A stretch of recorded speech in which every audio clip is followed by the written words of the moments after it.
That story by Ibrahim Karanja, where mystery surrounds the alleged suicide of a 38-year-old man in a police station in Nyeri. Francis Njogu Kirogo had been released from the Karatina police station just a few minutes before 8 p.m. last Saturday night.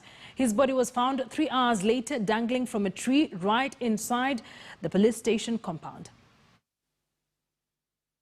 To an officer privy to the investigations and who sought anonymity, officers on duty at the reporting desk heard a groan from outside in the night characterized with loud silence owing to the ongoing curfew.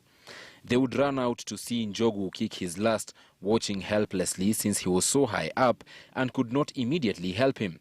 It took the intervention of the Nyeri County Fire Brigade to bring him down. Is it the one from Karatina police station? Yeah. Oh yeah, they went for that one. Because I understand the team was called to assist. Njogu had been booked at the station at 7:50 p.m. after being found in town within the curfew hours, but was released on a free bond exactly 6 minutes later.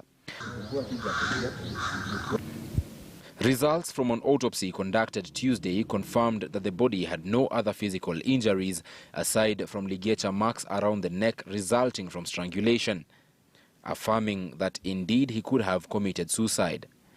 And as the family finalizes the process of laying him to rest, questions linger on what could have triggered the action and how and why a man earlier released by police committed suicide in a matter of minutes and in the same compound of the police station.